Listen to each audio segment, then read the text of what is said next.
Oi, pessoal. A gente está começando agora a nossa aula de revisão de fundações e logística de canteiros. Para isso, hoje a gente vai fazer uma revisão da compreensão da função de fundações em edificações, vamos conhecer os diferentes tipos de fundações, compreender a importância do estudo de logística aplicado ao projeto de fundações, vamos entender a importância do projeto de sondagem para o projeto de fundações e também a relação que a gente faz com a logística do canteiro e também no momento que a gente vai realizar o projeto de sondagem. E vamos avaliar, ao final, a partir de um exercício, um terreno e vamos definir a quantidade de furos para realizar a sondagem desse terreno. Como subtema, nós temos aqui a função das fundações em estruturas, investigação do solo, sondagem, né? Quando a gente vai fazer essa sondagem, a gente já faz a investigação, estudo de logística do canteiro, definição do tipo de fundação e classificação dessa fundação. Bom, introduzindo e revisando o que vocês já viram, né, a função principal que a gente tem de uma fundação é manter a estabilidade de uma estrutura. Então, como exemplo, a gente tem aqui essa estrutura de uma edificação, e aqui a gente tem toda aquela transferência de cargas, né? Os caminhos em que essas cargas são transferidas de um elemento ao outro até chegar no solo.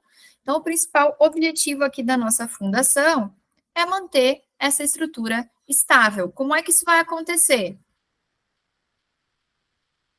Ela está gerando aqui um bulbo de tensões, então ela está aliviando as tensões diretamente no solo, e para isso eu preciso que o solo que eu tenho nesse terreno, onde vai ser executada essa fundação, e a estrutura toda, esse solo ele seja resistente, ele apresente uma tensão admissível superior à tensão de solicitação, e que ele seja estável, né? O que é isso? Eu não posso utilizar um material para minha fundação aqui, um solo, que seja instável, que seja um solo expansivo, que seja uma matéria orgânica, que vai gerar algum tipo de instabilidade, por mais que seja futura, né? Por mais que seja lá numa situação em que vai haver saturação do solo e só assim ele venha a expandir. Nessa situação mesmo, né, quando se trata de material expansível ou matéria orgânica, vai gerar instabilidade em algum momento, então, é o tipo de material que eu não posso utilizar nas fundações. E aí, quando eu falo isso, se relaciona a qualquer tipo de empreendimento, qualquer tipo de obra, né? Pode ser uma edificação, pode ser uma estrada, pode ser a fundação de uma ponte, de um viaduto. Eu preciso garantir essa estabilidade aqui, na zona de transferência da minha fundação para o solo. Então, a gente tem aqui como definição, né, para a gente entender um pouquinho melhor a função das fundações. A tensão admissível do solo que eu estou falando é a pressão unitária máxima que uma fundação pode exercer vertical ou lateralmente em uma massa de solo que a sustenta. E aí, para isso, essas fundações aqui precisam ser capazes de fazer com que a tensão transmitida ao solo seja sempre menor que a tensão que o solo vai ser capaz de suportar. Por isso, a gente tem essa relação a ser obedecida aqui. A resistência precisa ser maior ou igual que essa solicitação. A resistência do solo vai ser maior ou igual a essa solicitação, sempre. Como é que a gente faz para definir o tipo de fundação? A gente precisa de um projeto já definido, né? O projeto de uma edificação, o projeto de uma residência. Eu preciso conhecer esse projeto e todas as cargas de solicitação presentes nele. Preciso, então, do cálculo dessas cargas. E aí, eu vou partir aqui para uma etapa de investigação do terreno. Essa etapa aqui é extremamente importante, porque, como a gente acabou de ver, se o meu solo não tiver resistência, ou se ele for um solo expansivo, instável, a minha fundação não vai se comportar como eu planejo aqui no meu projeto. Tá? Então, de nada adianta um projeto de fundação bem elaborado e bem executado se eu não tenho o solo adequado. Depois disso, a gente vai conseguir definir o tipo adequado de fundação para esse tipo de solo e para essa edificação, né? Para essa solicitação de cargas que eu já conheço. Além disso, a gente tem aqui também alguns itens que são necessários, algumas etapas e itens que são necessários aqui na nossa fundação, como o estudo de logística de canteiro. O estudo de logística de canteiro, ele vai ser aplicado aqui para qualquer obra também, e ele é extremamente importante aqui na etapa, antes da etapa de fundações, para que a gente já consiga colocar exatamente aqui no local todos os itens, todos os materiais, né? Já vai fazer isso lá no projeto de logística, a gente já vai conseguir identificar a localização de estoque desses materiais, de zona de processamento, zonas de dobras de metal, zonas de serviço, né? Quando eu for fazer isso, então, no próprio local, eu preciso já dessa definição, principalmente por isso, tá?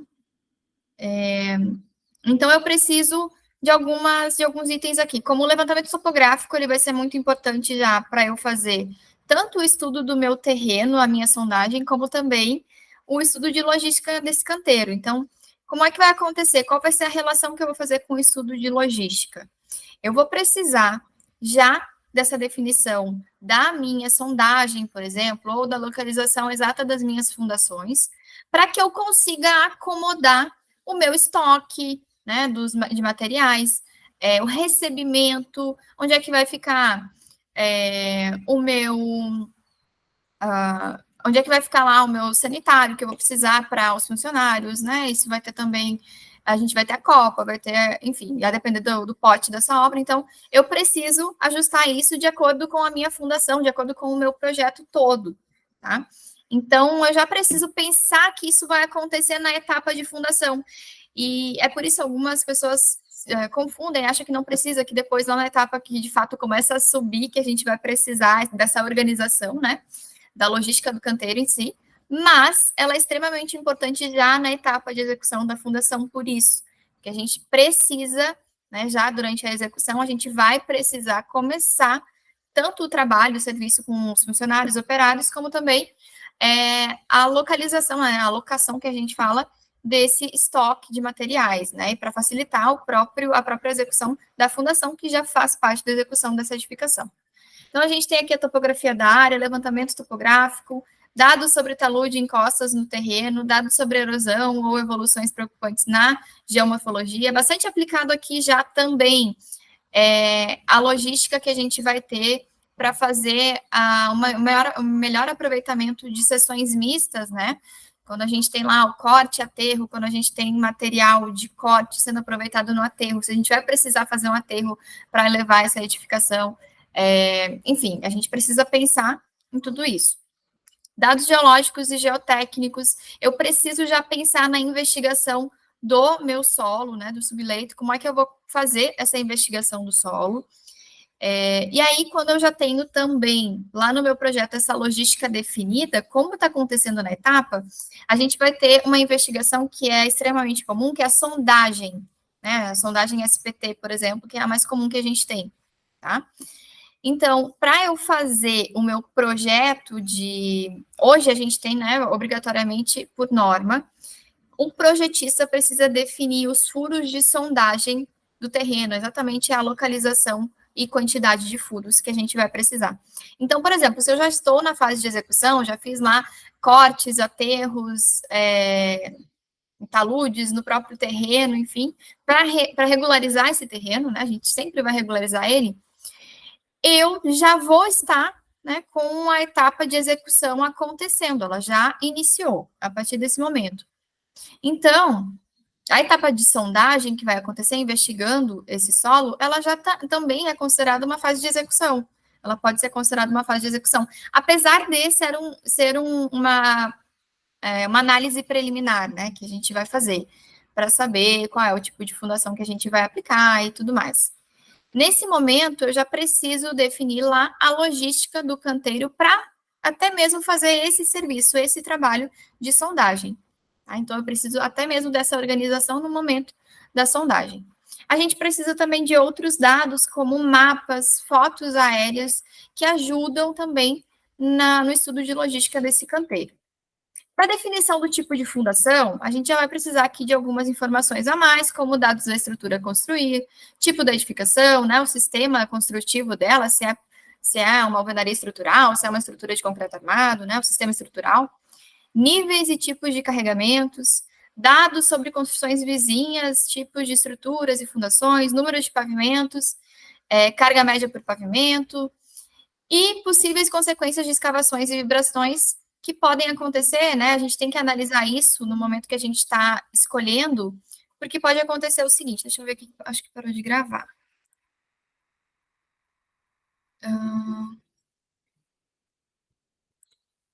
Sim. Eu estou gravando sozinha aqui, e ele perguntou aqui se tem alguém aqui na chamada. Vamos lá. Então, pode ser uma análise futura, né? Futuramente, pode ter algum tipo de consequência se haver na construção vizinha, algum tipo de escavação ou vibração, ou eu posso, né, como consequência da minha edificação, eu posso fazer algum tipo de vibração ou escavação. Por que isso? Porque dependendo do meu tipo de fundação, uma fundação profunda, por exemplo, se ela for escavada, então eu vou ter um mínimo de ruído e vibração possível. Agora, se ela for uma estaca cravada, ela já vai vibrar. Ela pode vibrar até mesmo as fundações vizinhas. Então, vou precisar analisar isso também, né? Os dados da construção vizinha. Como é que a gente realiza a sondagem? Que é uma das primeiras etapas para que a gente defina a tensão admissível do solo, o comportamento desse solo, se ele é um solo estável ou instável, se ele expande ou não, né? Quanto ele expande. Para que a gente faça essa primeira análise, a gente utiliza a norma NBR 8036, tá? Que ela nos dá algumas diretrizes de como fazer a programação de sondagens de simples reconhecimento dos solos para fundações de edifícios. Tá? E a norma fala o seguinte, que o número mínimo de sondagens vai ser de 2 furos para a área de projeção em planta do edifício de até 200 metros quadrados, 3 furos para a área entre 200 e 400, e para áreas maiores, a gente precisa consultar a norma, então, a gente vai aplicar aqui no terreno, nosso primeiro exemplo, que vai ser ao final da aula, e vai estar dentro aqui dessas áreas que a gente vai precisar executar. Tá? Bom, além disso, a gente tem também o posicionamento dos furos que a gente precisa estabelecer. É claro que quando a gente tem, por exemplo, já o projeto realizado, o projeto estrutural e o posicionamento dos pilares, a gente vai também buscar inserir pelo menos aí alguns furos, exatamente onde a gente tem o carregamento de um pilar, por exemplo, que ele vai solicitar naquela região, o nosso solo, com uma tensão maior do que onde ele não está posicionado, né? Onde vai ser de fato a nossa fundação.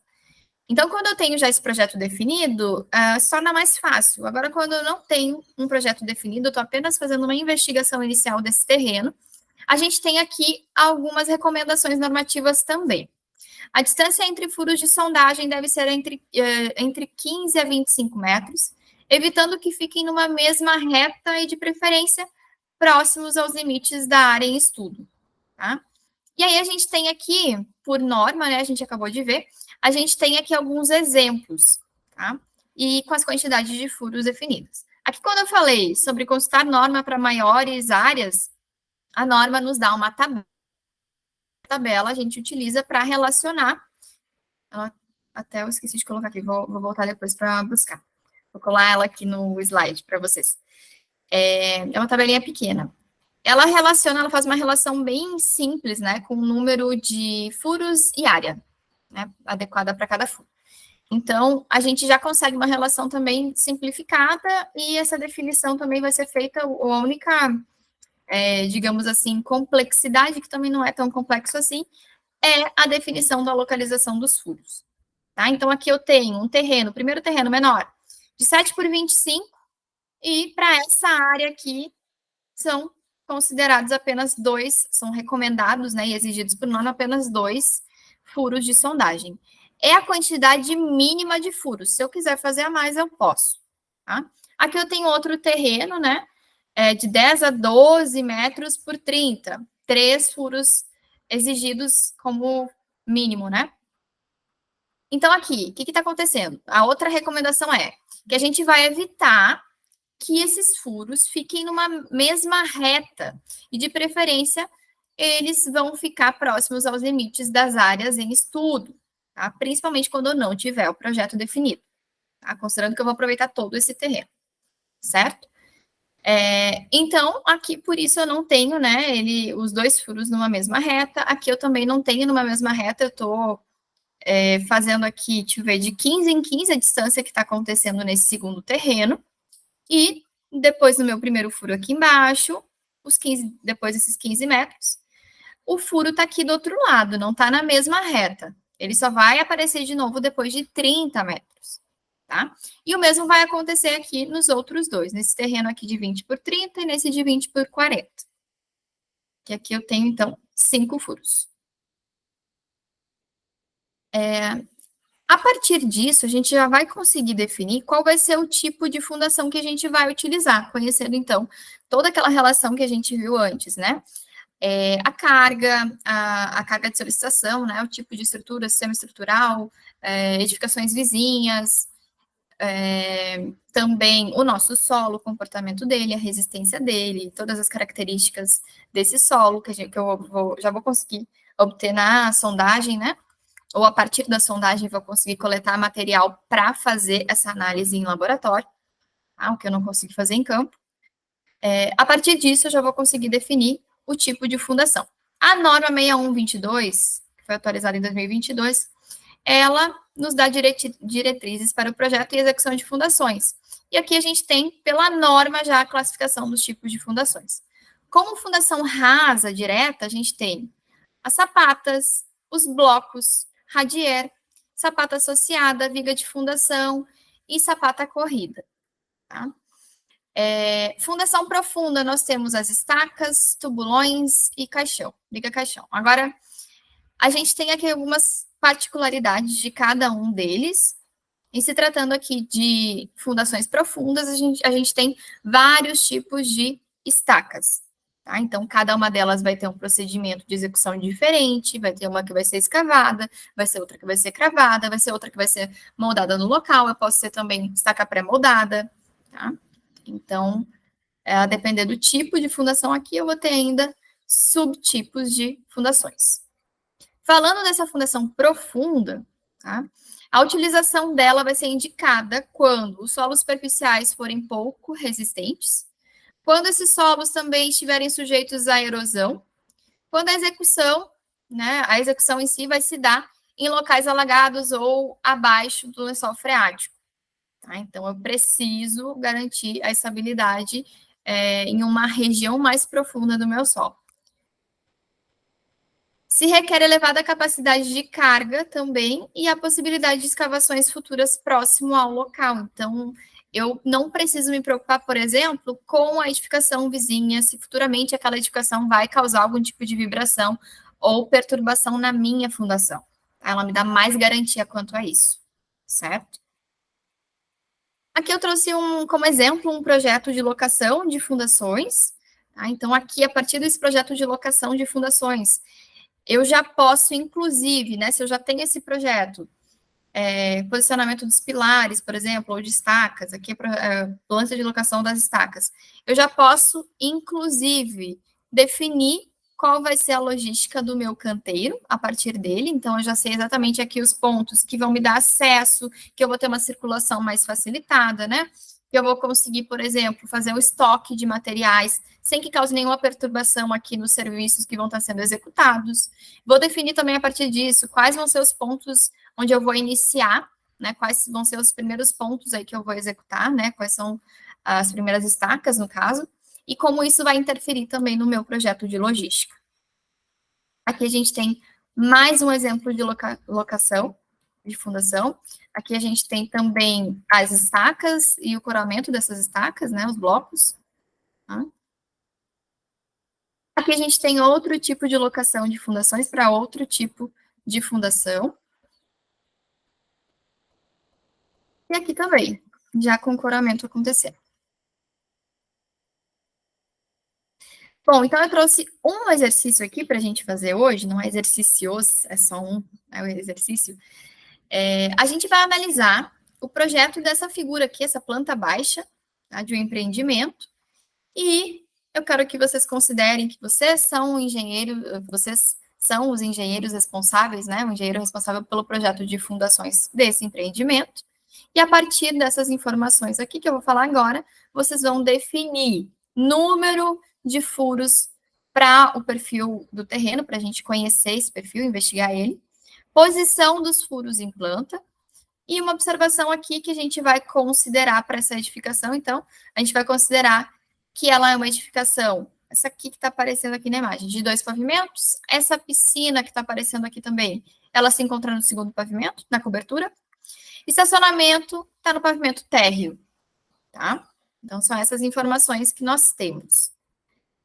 Não tem informação de cargas, de carregamentos, nada disso. Então, é algo bem superficial que a gente vai fazer aqui, certo? É só para a gente saber exatamente quais são os pontos mais críticos que a gente vai ter, por mais que eu não conheça as cargas para minha sondagem, certo? Lembrando que eu posso fazer um projeto de sondagem até mesmo antes de ter um projeto estrutural já definido. Por exemplo, se eu quero investigar, apenas investigar aquele solo para saber se eu vou precisar. É claro que a gente tem uma análise preliminar do solo, né?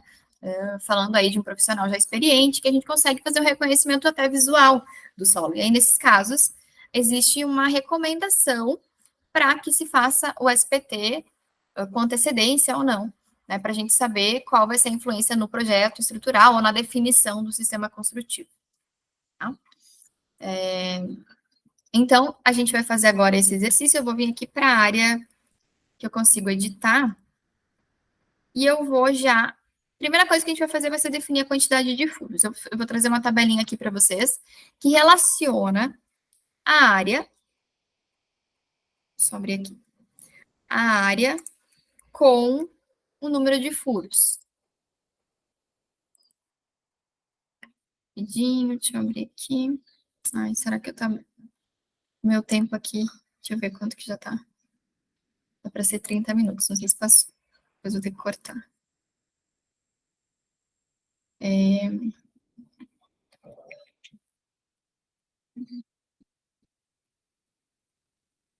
Sondagem aqui.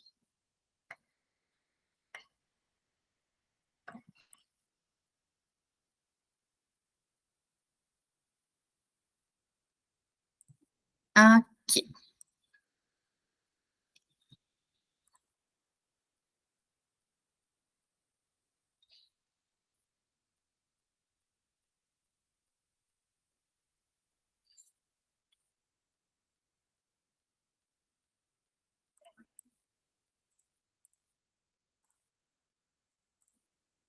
Pronto, vamos analisar aqui então. Eu coloquei esse slide agora, que não estava ali. Aqui tem uma observação sobre a mudança da norma 6484, em 2020, que agora a alocação dos furos de sondagem em planta deve ser fornecida pelo contratante, ou seja, nós, como contratantes de uma empresa que vai executar esse serviço, já precisamos definir a alocação e a quantidade de furos, tá? Então, para a nossa área, que eu acabei esquecendo de ver aqui, deixa eu voltar, a gente tem aqui um terreno de 20, vamos fechar aqui, ele não é exatamente um retângulo, mas aqui na frente a gente tem apenas um recuo, então a gente vai considerar que estamos fechando ele aqui e apenas um retângulo, tá? Só para ficar mais fácil aqui, então.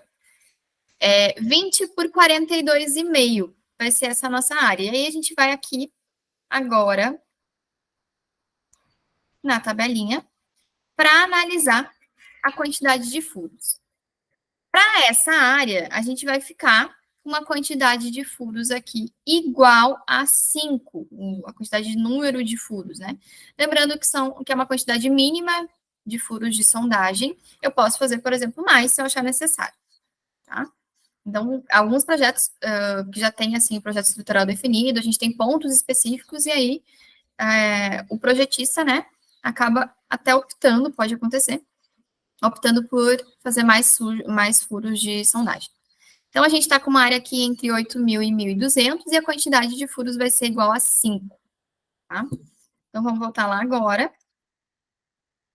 Deixa eu ver aqui, na área que eu consigo editar de novo.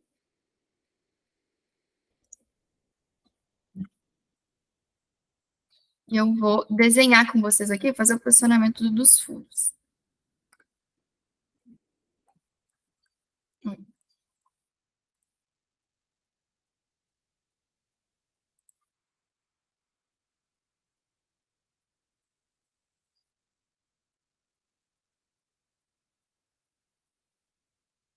Não está aparecendo ainda.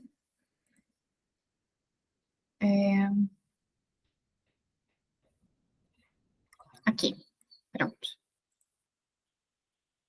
Pronto, quais são os pontos aqui que eu vou escolher para inserir os meus 5 furos, que são 5 furos que a gente definiu, né? Por norma. Bom, aqui em cima, né? Aqui em cima não, aqui nessa parte que, na verdade, é no pavimento térreo, a gente tem solicitação de um estacionamento. Tá? Então, se comporta como se fosse a solicitação de um pavimento, certo? Um pavimento com tráfego de um condomínio, por exemplo, certo? Um pavimento rodoviário, só que a gente tem uma carga, um carregamento muito menor, tá? Então, eu vou definir pelo menos 2 furos aqui nessa região, só que aí eu vou fazer o seguinte, eu não vou colocar eles alinhados. Vocês lembram que a gente não vai deixar eles alinhados, né? Vou identificar aqui com a cor vermelha. Pronto, um furo aqui. Depois de 15 metros, eu preciso tirar ele, não posso deixar exatamente no mesmo ponto, né? Vocês lembram? Aqui eu tenho 20, vou colocar ele aqui. Seguinte. Eu vou colocar, aqui eu tenho, né, pontos específicos da minha edificação, isso me interessa. Então, eu vou colocar aqui um furo em uma posição aqui da minha edificação, por exemplo, numa posição de um pilar, que eu sei que tem um carregamento, uma solicitação, né, uma reação maior. Vou colocar aqui também nessa região de piscina, tá? E o meu quinto furo eu vou centralizar aqui. Eu posso pegar até mesmo aqui essa outra ponta aqui da minha edificação, também pegando um pilar que possui uma solicitação, certo? Então, essa foi a escolha dos meus furos de sondagem, o posicionamento deles. Tá? Então, é claro que obedecendo esses critérios e também tendo conhecimento do carregamento da edificação, a gente vai conseguir posicionar de uma maneira mais adequada. Eu escolhi aqui pegar um pouquinho desse carregamento do estacionamento, peguei 2 pontos aqui de pilares da edificação e também peguei aqui o ponto que eu tenho bastante solicitação da piscina, certo? Lembrando que a piscina, uma observação importante, a piscina está aqui no segundo pavimento, na cobertura. Então, aqui, digamos que eu também tenha nessa posição um pilar que está sendo solicitado. Então, esse furo aqui também foi estratégico. Certo, gente? Por hoje é isso. Vai ficar uma atividade para vocês, uma questão objetiva para vocês responderem exatamente sobre essa aula aqui. Tá bom? Tchau, tchau.